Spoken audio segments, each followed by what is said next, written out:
New Thought Media Network. We are a global broadcast network of positive music, media, and entertainment, inspiring humanity's evolution along the journey of enlightenment and creating a world of love, peace, empowerment, and prosperity for all. New Thought Media Network. Positively inspiring. New Thought Media Network proudly presents On Purpose with Reverend Beth Linguri. Wednesdays at 7 a.m. Mountain Time, 3 p.m. Central European Time. Come find purpose, nurture growth, and live your passion. And now On Purpose with Reverend Beth Linguri. Hello, everyone, and welcome to On Purpose. I'm Reverend Beth Linguri, and today we have a wonderful broadcast. We have the privilege of hosting a remarkable individual on our program. The Reverend David Ault, a dear friend, esteemed colleague, and a source of inspiration for me and for many more, will join us. David, welcome. Reverend Beth, it's so wonderful to see you. Hi, thank you for having me. Well, thanks for being here. So I'm going to give a brief introduction. Is that okay for you? Okay, I'll look down. No. Brief is the operative word, yes. Okay, David describes himself on his website as a visionary leader in the human potential movement who has promoted mindfulness, global literacy, and social justice for over 30 years. That's a long time. But I know David as a speaker and an amazing inspirational speaker and leader, and he has come to our conferences here in Switzerland. Mm-hmm. But his career is actually a testament to the commitment to education and social change. He's made so many contributions as a teacher, author, minister, global education advocate, writer, author. He's written 2 books, Where Regret Cannot Find Me and The Grass is Greener Right Here, both of which are amazing.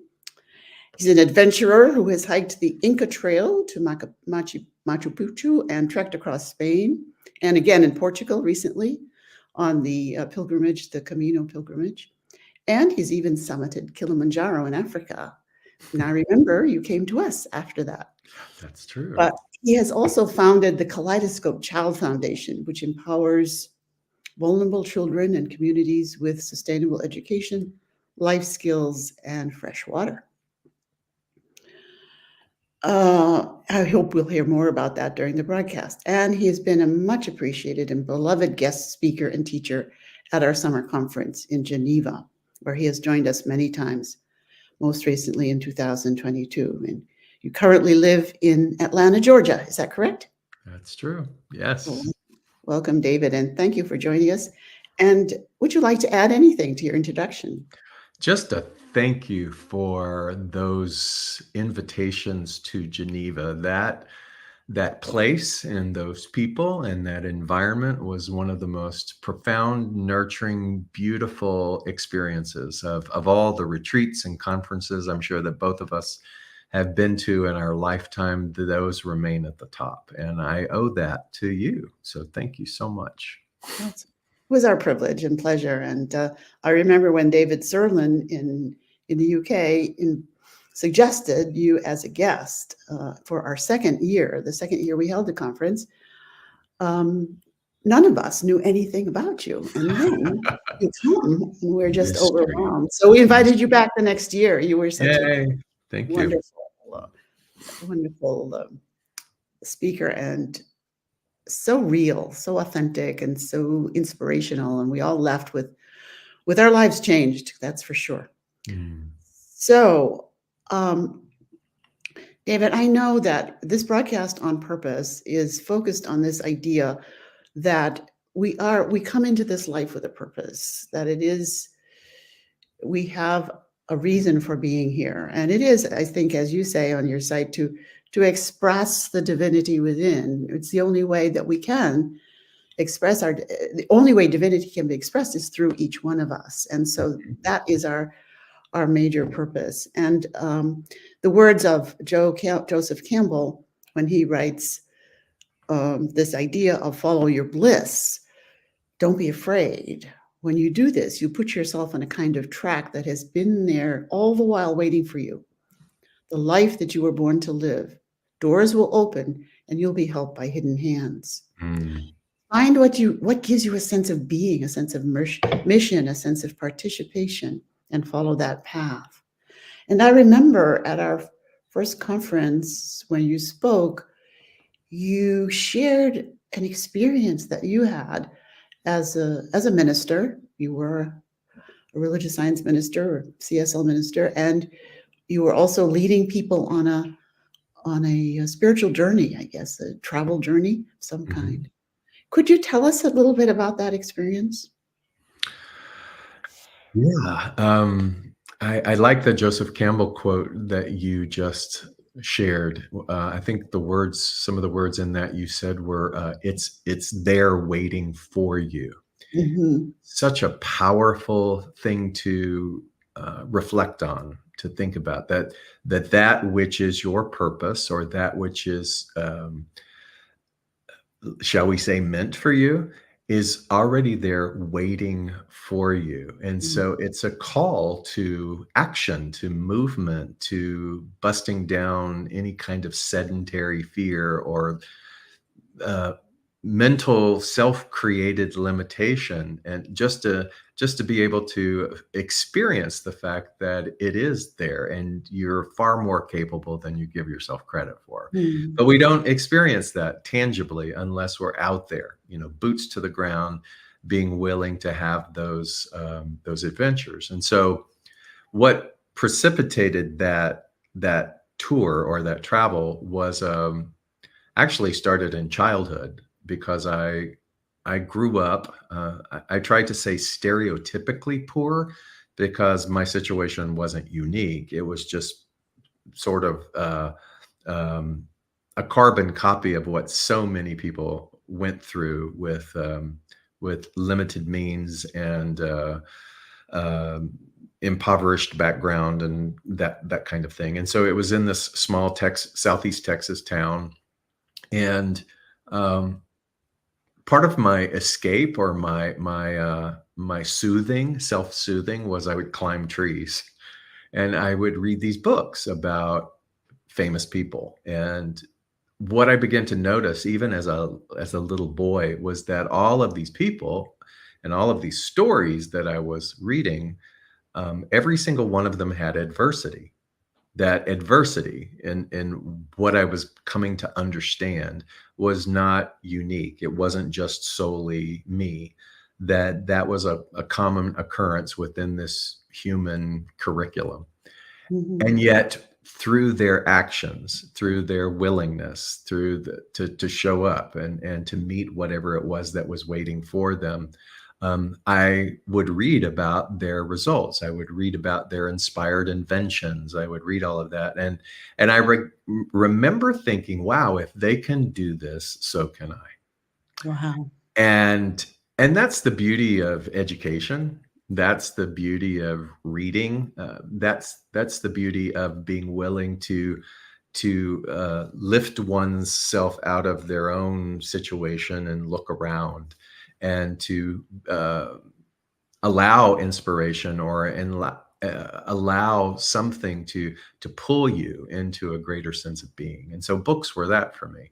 And I just remembered that really fed this sense of longing to see the world, to see a world that I knew nothing about except through books, to have these types of adventures, and yet not knowing how that would ever be possible. And then jump forward many, many decades. I have lived life a little bit. I'm in my late 20s. I meet a woman that most people in New Thought are familiar with, named Louise Hay.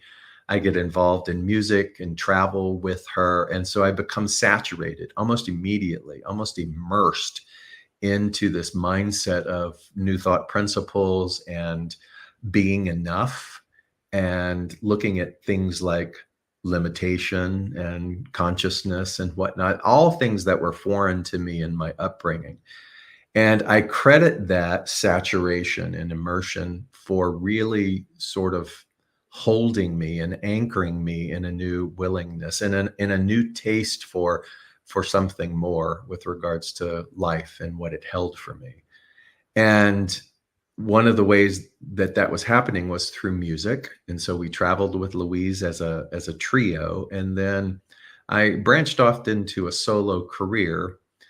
I will say, thanks to Louise's name, it opened a lot of doors for me as a young man, as a singer and a traveling musician. And so I sort of carved out this weird career that I really didn't know very many other people who were doing it, by traveling to spiritual centers and trying to book myself in conventions and things like that to be the singer.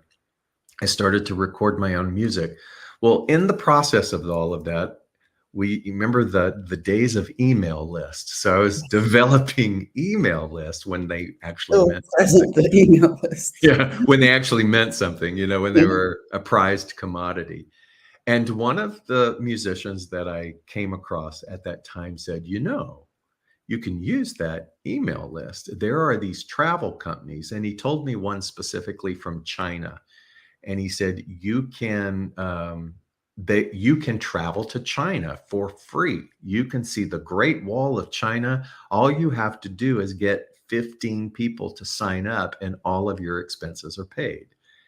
That was revolutionary to me. And I followed through on that. And that first advertised trip, 45 people signed up. And I was like, oh my God. And I had all of this mythology in my head, like, oh my God, I'm going to have to know everything in China. I knew nothing, but that wasn't the case. There were guides there. I was just sort of the figurehead. I'm the one that had to sort of make sure that everyone's needs were met. And I felt good doing that. And it felt right within me. And all of a sudden, here I am, without ever having been able to construct that on my own, climbing the Great Wall of China and making a little bit of money. And I thought, oh my God. And so one thing after another, one trip after another, sacred site journeys sort of became the norm for me, expanding my name and those experiences and connecting with people globally. And I did that for many, many years. And it fed that sense of adventure from that boy in the tree. And it was so incredible. And it reminded me of that. Do you remember there's a Mark Twain quote? And he starts out with, travel is fatal to prejudice. Oh, wow. I don't remember. Travel is fatal to prejudice, bigotry, and narrow-mindedness. And many of our people need it sorely on these accounts.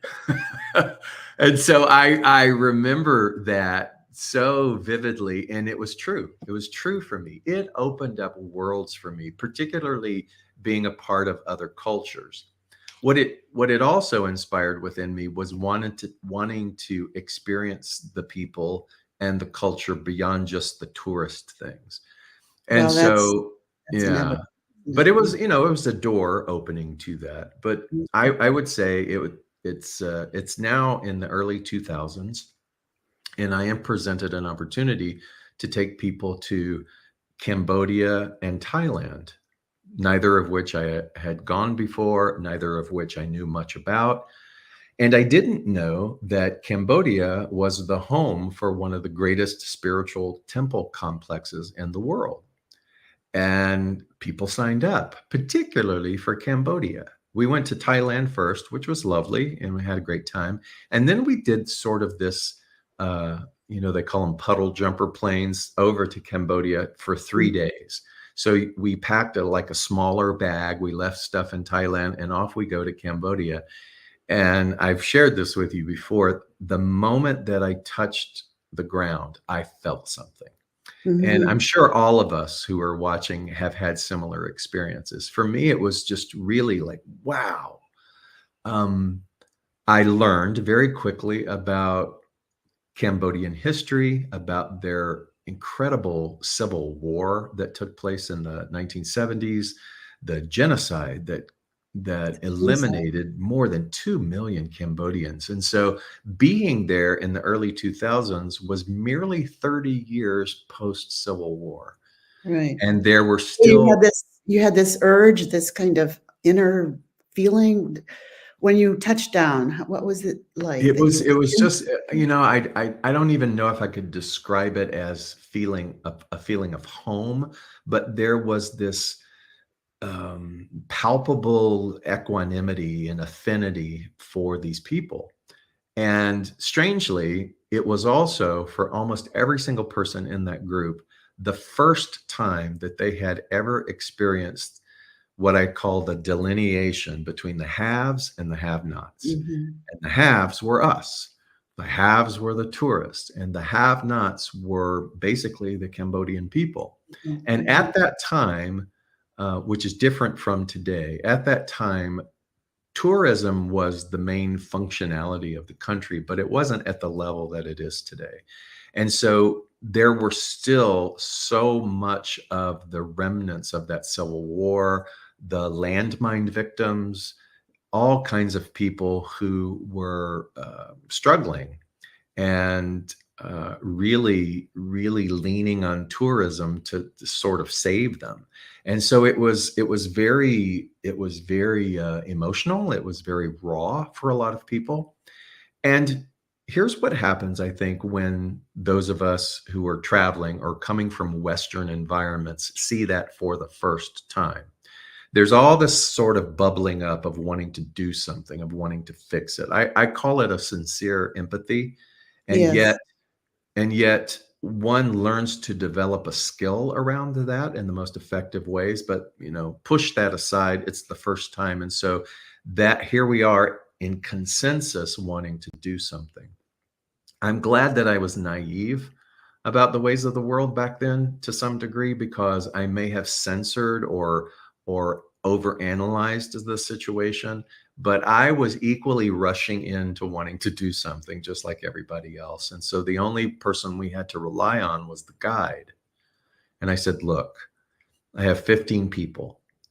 We all want to do something. We're here for a very limited time. And I know that it would be considered like a one-off, not sustainable. So is it possible that in our itinerary with the temples, we could do something as a group? And I said, perhaps maybe take us to the worst situation. And Okay. he looked at me like I was a two-headed goat. And he was like, what? And I said, no, sincerely, I said, if it's going to be a one-off, why not maximize that opportunity? And Mhm. so that developed into this lengthy conversation about logistics and things. And we settled upon the fact that there's a famous lake in Siem Reap. In fact, it's the largest waterway in that part of Asia, and it's called the Tonle Sap. It was the dry season. And he said, so in the dry season, all of the refugees and the landmine victims and the displaced and the orphaned and the worst of the worst all congregate there. And they sort of organically support one another. They put these little makeshift huts in there, and they stay there as a almost like a refugee camp until the monsoons return, and then it all collapses and off they go. And he said, if you go there, you will see kids who are essentially starving. Mm. And I was like, okay. And so the group and I talked to the guide, and he said, you can't just show up. You can't just bring anything. I would recommend that you find things that are indigenous to their digestive systems, on and on and on. So we were really being thorough as much as possible. So we agreed that we would go to these markets, these local markets where most of the locals get their weekly produce and things. And that's where we would purchase food. We ended up purchasing what is the equivalent of 3 side-by-side markets worth of food. Like everybody was in on it. They were like, yes, yes, yes, yes. And the guide was going, okay, we can bring that. Okay, we can bring that. And we had to order more vans. And so we put all of this food in these vans. And then he said, you can't just show up. I have got to get a message to the matriarch of this village. So interestingly, even a transient village has a matriarch. And to this day, I don't know how he did it, because cell phones were not rampant at that time. Somehow, by the time we got from the market to the banks of the Tonle Sap Lake in these vans, there were over 100 children uniformly lined up in like the cake bed of the lake on the edge. And we started to disperse the food. And for about 7 minutes, it was orderly. And then all chaos broke out. All chaos broke out. And many people were overwhelmed, because off in the distance, you could hear this running of all of these other children who had either heard about it or saw it or something. And it became this grab fest. And we were doing the best that we could to unload everything out of the vans and distribute the food. And then just like that, it was over. It was gone. Just like a tornado. It was over. And we stood there and sort of, I remember everybody breathing heavy. And this one woman, whose daughter I have since talked to, and she verified the story. I thought she had a white shirt on, but she said, no, my mom had a white skirt on, of all things.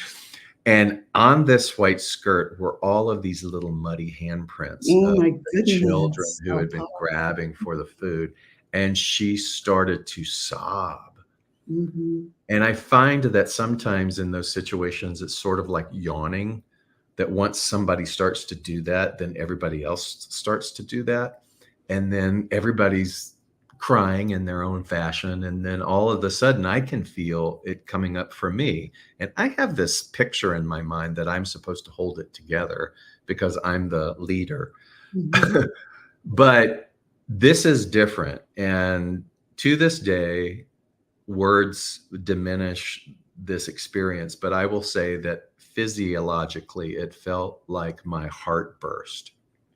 Wow. And I began to wail. And I had to wail, sob, crying. But interestingly, and this is really key, that it wasn't out of pity. Mm-hmm. You know, I saw a pontoon boat, and I crawled on my hands and knees into that pontoon boat, and I started wailing. And in that experience, which has been unlike any other experience I've ever had in my life, these words came to me. It was a quote, actually, that I would practice with sometimes. And it was from a writer named Doug Boyd. And he said, the most powerful mantra that you can ever say is, I'm available. And then he said, look out. Because if you're sincere, your whole, or committed, your whole world will change. And in that pontoon boat, on my hands and knees, just wailing, I kept saying, I'm available, I'm available, I'm available. So fast forward, I went back 5 years in a row thinking that this would be easy to find something to do. It wasn't. I was just gobsmacked at how many people were indifferent because they didn't have the same picture in their mind as I did. And it was a huge humbling learning lesson of observing people and their receptivity. I learned so much. I took so many things personally, which was not beneficial at all. I had to mature a lot in order to move into the new skin of the person who would be able to do something from a sustainability standpoint. And in 5 years of going back, I finally got the paperwork approved for what is called an NGO, a non-government organization, which was needed in order to open a school. There are many stories in that 5 years. But I will say that in 2009, I got the paper. And by 2010, I had raised a little bit of money, enough money, and had gotten my own nonprofit status here in America to fund all of this. And so I had a little starter money, and we built a little framed outdoor pavilion, which became the first classroom. Jump forward to today, and we have not only 2 schools, 2 campuses in Cambodia, but we also have 2 schools in India. And we work with literacy programs in Guatemala for girls who are experiencing slave labor practices. We are helping fund somebody, Wilkester, in Kenya. We managed to get a grant to be able to gift to her on a yearly basis, which is helping her schoolwork there. And so everything has evolved into what is called Kaleidoscope Child Foundation. And the main emphasis, the 3-legged stool, if you will, is sustainable education, clean water and hygiene, and then life skills development. Right. And so there are a million stories of all the different things that we have had to build from scratch, and then watch it crumble, and then rebuild it again, and all of that. And but I attribute that and the development of what we could call this life purpose from that mantra, I'm available. Mm-hmm. And then having to keep my agreement with it. Yes, because on that, you had moments of saying, "Oh my God, good enough for this. I'm not big enough." Or there were so many years where the money didn't come through, or I became so emotionally invested with regards to certain children and what's going to happen, and I have learned so much about the paradox of keeping my heart open and also not being attached. Again, probably one of the greatest practices of my human life is being in the arena and watching myself having to let go of the attachment of what I want it to look like. What you want it to look like. And that is the biggest thing about nonprofit work, particularly in developing countries, because it's every day something is changing. Yeah. It is. And so you followed that I'm available and took next steps. Mm-hmm. Right. And you would just take the next step, and then you would take the next step. And during that time, we often do that, and then we lose our sense of purpose. We lose our sense of, we become overwhelmed with the need for patience, with, constant change. And what you said, things didn't work out the way you planned or the way you wanted them, or you had, I know that you had some trust issues with people that that worked for you. And I think that what happens is one has to become comfortable with, let's call it the zigzag. It's not a linear line. Purpose never leaves. You could say that we leave it. Because it's steadfast, but it's going, okay, you're going to go this way. Okay, you're going to go this way. And that is a muscle that must be developed by us. It is already there. It is the thing that keeps calling us home, but we get fixated on the pictures in our mind, and yes. like that Mark Twain quote, I didn't know so much about cultural nuance and communication, and I have learned such in-depth practices to be able not only to speak to people who English is not their first language, right, but to also learn the nuances and the cultural exchanges that go on. For example, in Cambodia, you won't get a straight answer. What you will get is an answer that they think will be pleasing to you.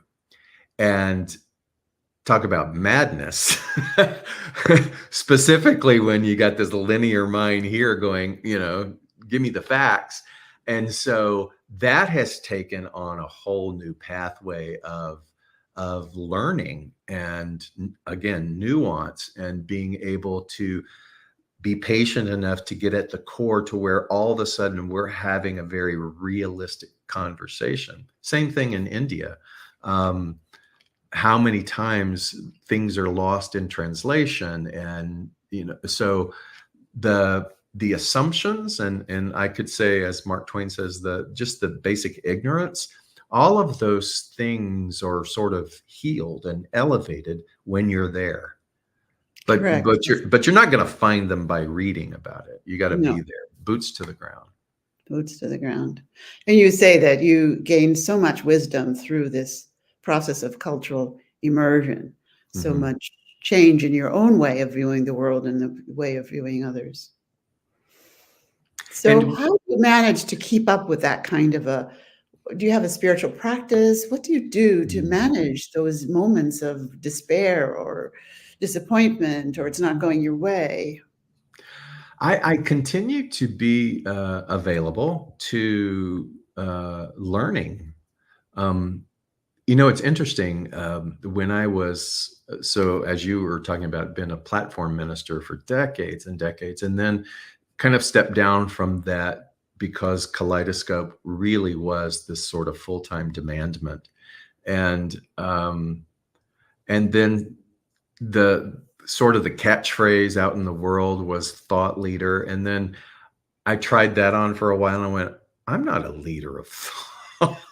And I'm like, what a weird title to give oneself. So I erased that. And then it was like spiritual teacher. And sometimes even spiritual teacher is like, no, I'm just a sharer. Because I'm just a sharer like everybody else. And I'm in the sandbox learning over and over again. And what I love about teaching and sharing is that I learn just as much in the process as those who are, let's say, coming to me to participate. And so my spiritual practice is, as our founder, Ernest Holmes, would say, always checking my sincerity around being open at the top. Because we can say that and we can nod our head and go, oh, that's such a delicious phrase. But we have no idea just how solidified we can become and how opinionated we can become about certain things. Again, unless we put ourselves into this availability to uncover new depth and new insight. I've been in a 4-month Tibetan Zen meditation class, and it is just sort of like beat me over the head. And it's good because I'm like, wow, there's so much to learn. There's so many ways in order to travel this path towards freedom and liberation. And so to answer that question, it's continuing to open myself and make myself available for whatever wants to call me. And how do you find out? Do you listen, or how do you know what's the next thing to do? Sure. I think it's becoming familiar with what we might call synchronicities. I think it's becoming familiar with paying attention.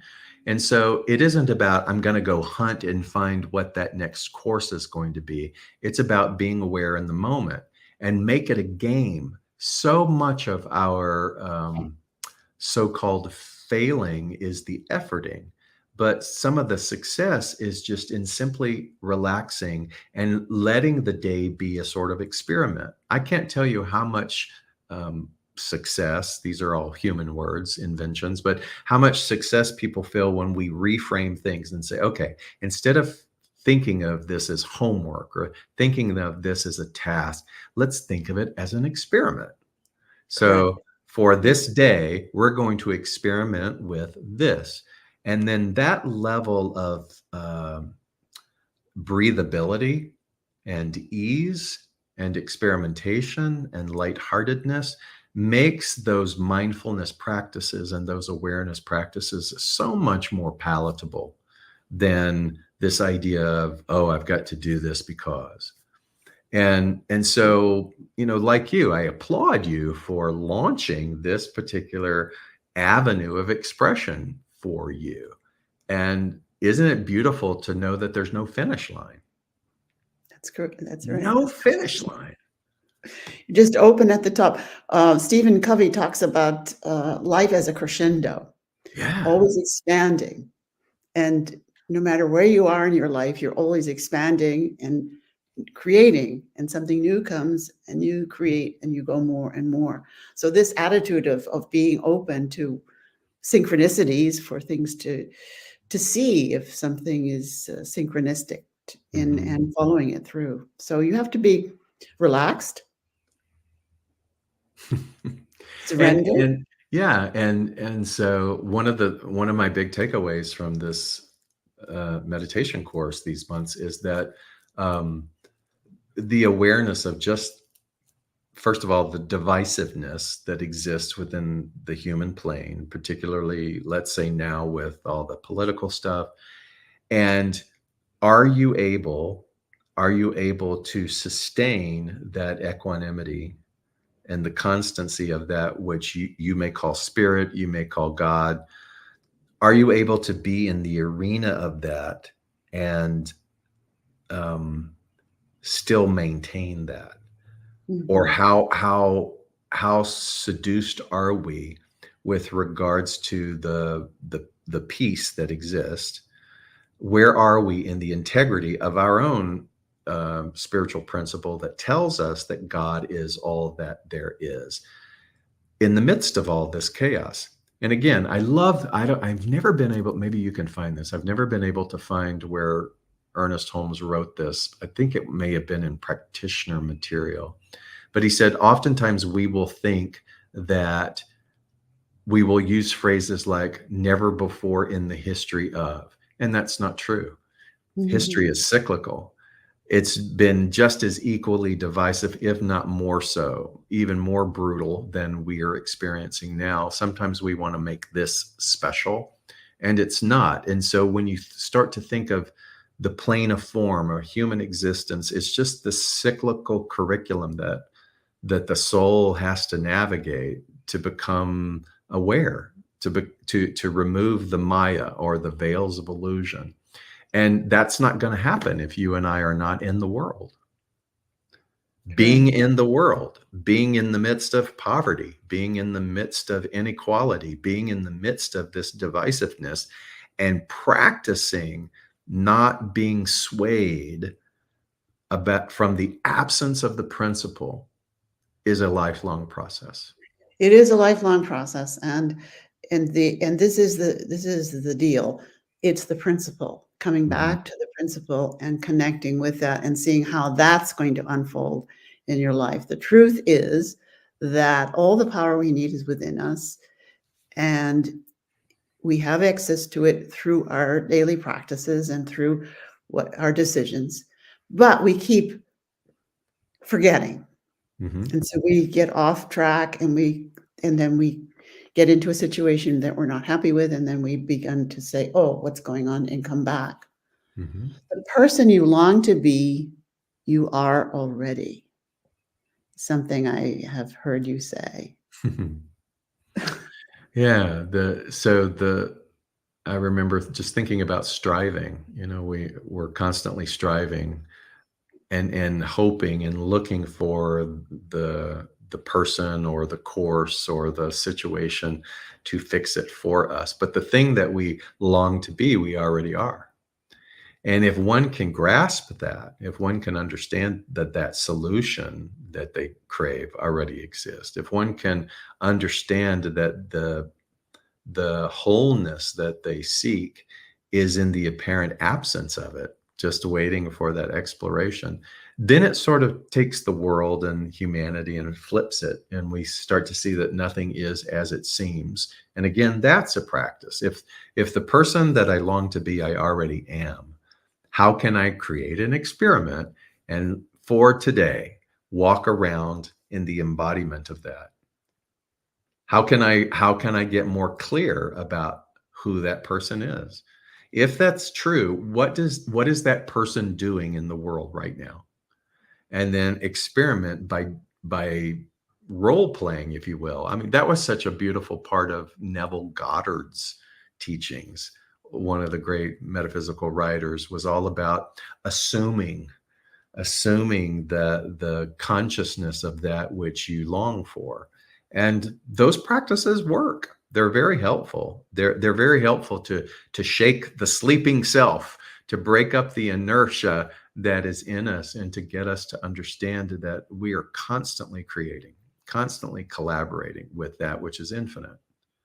And that's why I love, we have these meetups here in Atlanta, and we kind of listen to a lot of Ram Dass material, who did a lot of lectures and teachings and discourses on aging, conscious aging. And we will have young people and old people. And it's been so incredible to watch the merger of that, those particular levels of expression find one another and play off of one another and dialogue off of one another. And I think that that's really critical for us. You know, if I'm on one end of the spectrum as a young person, I want to find an elder and I want to learn what mentorship is. If I'm an elder, I want to be able to be open to the wisdom of the youth. and it works not to give my wisdom, but to be available for what it is that they are bringing into this world right now. And there's so much. If we say, I don't know where to find it, we're not paying attention. Mm-hmm. We're just not paying attention. Just not paying attention. So paying attention, being aware, being observant, looking around, those are important qualities. Thank you. Yeah, you're welcome. So what would you say for our audience today on, let's say they leave here and they say, I want to really awaken to my own personal magnificence. I want to go that route. What would you advise first steps? And do you have any resources that are available for others to access? You know, what's weird, what comes up, because this has been coming up for me this week, is completion. I have been noticing a running theme in the people that I work with and counsel, that many of the things that feel turbulent inside of them are remnants from a lack of completion, whether that be a physical action or a relational thing or just a resolve within themselves. And I say to them, you know, completion is an exercise that you can use every day in every moment. You could be sitting at your desk and you say, okay, I'm going to get up and I'm going to go make a cup of tea. And you could use the activity of that and bring it to completion and come down and then observe how that feels. That same level of ability exists in all forms of completion. If there is a relationship or a conversation that needs to be cleaned up, what is available for you to complete that? If there is unfinished business, if there is something that is sitting on the back burner of your life that wants to be pulled to the front part of the burner, then is that something, that gnawing a lot of times is because there is this element of completion that is missing within them. Just by practicing these little moments of completion, you start to see a little bit of how we're wired. And with so much incompletion, whether it's through fear or lack of or feelings of unworthiness or unlovable or unskilled or all the things that we buy into, those things begin to sort of disrupt the ground a little bit and make it more fertile, break it open a little bit. And just those kinds of granular things. There's a beautiful book called Atomic Habits. Atomic Habits. I tell people to read that book all the time because he talks about incremental changes. Yes. And I think people could listen to you and I dialogue and they can nod their heads genuinely, but it's too overwhelming for them to then turn it off and know what to do. So start small. Pick something within that day and complete it. And over time, you start to see then that and completion again is also a paradox, because being the purpose is never complete, but you can let these incremental stops along the way come to light that perhaps have never been given the opportunity to do that before. And I think that has proven to be very successful. I'm going to do a whole April class on completion, because I'm like, wow, this is really up for people. So there are so many practices like that. I would tell people to go to the book Atomic Habits. And I agree. That's a wonderful book. And he's now developed a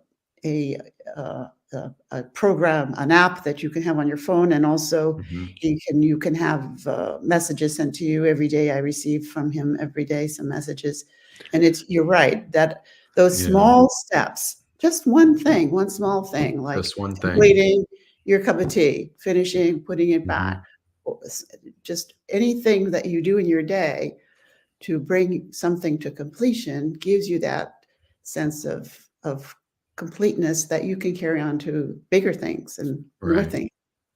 That's fantastic, David. So where can we find out more about you? What is your website? David Ault, spelled AULT.com, and then Kaleidoscope Child Foundation. Kaleidoscope Child Foundation. I know we're going to be KaleidoscopeChildFoundation.org. So there is always something there to explore. And here's open at the top opportunities. So supposedly there's going to be a documentary made about Kaleidoscope in January of 2025. So if this documentarian and company gets their funding, I'll be going with a crew to Cambodia and India. Oh, well, they'll do a documentary of your programs there. Yeah, and I guess a little bit of me, but the emphasis will be about the children and going into their lives, going into their homes. And we've built some wonderful relationships over all these years with that, and showing the evolution and also the fruits of what education has done for them. And I'm really excited about that. So that will be amazing. That will spread the word far and wide, will it not? That's wonderful. So this Kaleidoscope Child Foundation is just an amazing organization, and it has it was 20 years now that the foundation. It was the story that we told. It was 20 years in January. Wow, that's amazing. And now you have schools in Siem Reap and in a village called Nokra Krau in Cambodia, and then in 2 in India, and then this amazing literacy school program in Guatemala that we work with, and again, Wilkester School in Kenya, Africa, that bless her, boy, she's just, that's a lot. I know exactly what she's going through. One of our practitioners in our center in Kenya, and CSL center in Kenya, and she's has a school, and she's doing so many other things, as is the whole center there. So that's a great work as well. Well, thank you, David. Anything else? Last words that you would like to share as we close? Just so good to see with you, and I bow in gratitude to you, and I just affirm great success and joy as you embark upon this new creative venture. As I go in my life, right? Yeah, thank you so much. Thank you so much, and this has been great, and we'll just keep in touch. And we want to hear more from you later down the road, especially about this documentary. So thank you so much, David. All right. Take care. Bye-bye. Thanks for watching. Join us again next Wednesday for more of On Purpose with Reverend Beth Linguri, only on New Thought Media Network. Learn more at www.ntmedia.org.